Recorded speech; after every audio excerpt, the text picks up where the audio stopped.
Shalom, perkenalkan nama saya Angelita Kanata Bolon dari jurusan Pendidikan Agama Kristen semester 4 grup A.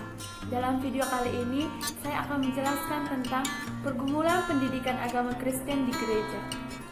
Ada 8 poin yang akan dibahas, yaitu 1. Pengertian pendidikan agama Kristen, yang kedua, pendidikan agama Kristen menurut ahli, yang ketiga, pengertian gereja, yang keempat, tujuan pendidikan agama Kristen, yang kelima, tujuan pendidikan agama Kristen di dalam gereja, yang keenam, mengapa ada pendidikan agama Kristen di dalam gereja, yang ketujuh, jenis-jenis pendidikan agama Kristen dalam gereja, yang kedelapan, pergumulan pendidikan agama Kristen di dalam gereja. Yang pertama, pengertian pendidikan agama Kristen. Pendidikan agama Kristen merupakan proses pengajaran dan pembelajaran berdasarkan Alkitab, berpusatkan pada Kristus dan bergantung pada kuasa Roh Kudus.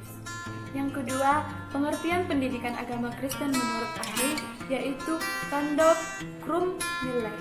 Pendidikan agama Kristen adalah proses bimbingan setiap pribadi ke dalam keputusan untuk hidup sebagai orang Kristen. Yang ketiga, pengertian gereja. Kata gereja berasal dari bahasa Portugis yaitu igreja, dan bahasa Yunani yaitu eklesia, yang artinya jemaat yang dipanggil keluar dari dunia menjadi milik Tuhan. Jadi, gereja adalah persekutuan orang percaya. Yang keempat, tujuan pendidikan agama Kristen.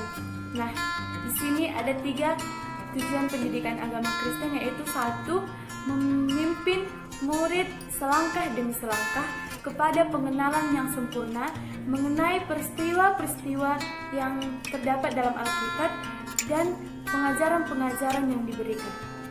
Yang kedua, membimbing murid dalam cara menggunakan kebenaran-kebenaran asasi Alkitab untuk keselamatan seluruh hidupnya. Yang ketiga, supaya murid dapat mengambil bagian dalam kebaktian suci, baik di dalam rumah tangga maupun di dalam rumah gereja. Yang kelima, tujuan pendidikan agama Kristen di dalam gereja. Nah, di sini ada 3 tujuan pendidikan agama Kristen di dalam gereja, yaitu 1. Menjadikan jemaat percaya dan mengenal Alkitab. Yang kedua, proses penemuan kebenaran firman Tuhan yang pada gilirannya jemaat mengalami perubahan tingkah laku dan menghidupi kebenaran.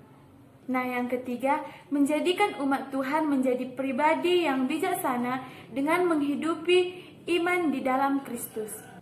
Nah, yang keenam, mengapa ada pendidikan agama Kristen di dalam gereja? Yaitu karena 1. Pendidikan agama Kristen sebagai tugas panggilan gereja ada 3, yaitu 1.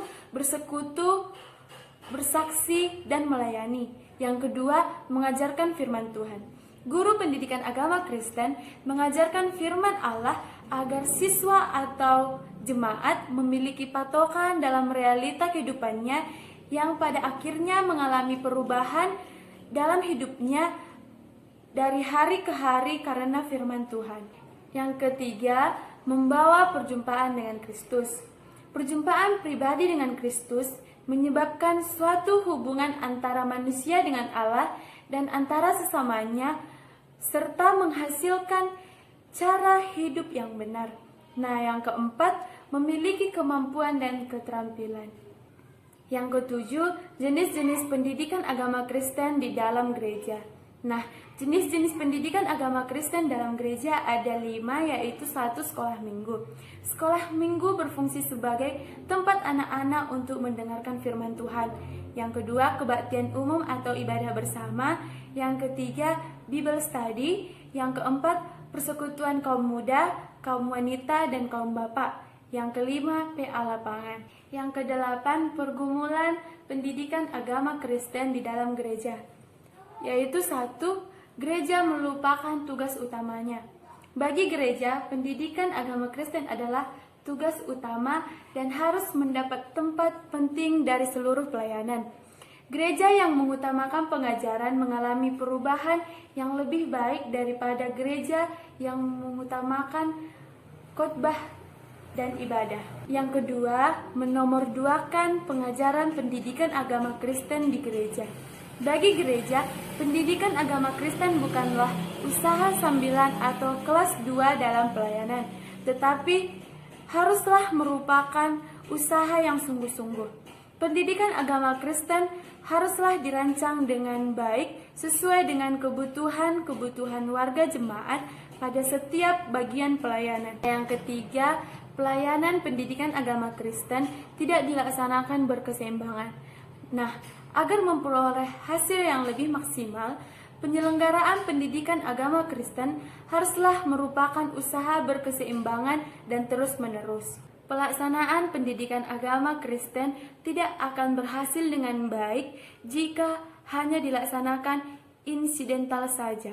Pendidikan agama Kristen haruslah dilaksanakan secara utuh agar pengetahuan dan pemahaman warga jemaat juga utuh dan mendalam lewat pengajaran yang dilaksanakan. Sekian hasil video saya, semoga bermanfaat. Terima kasih.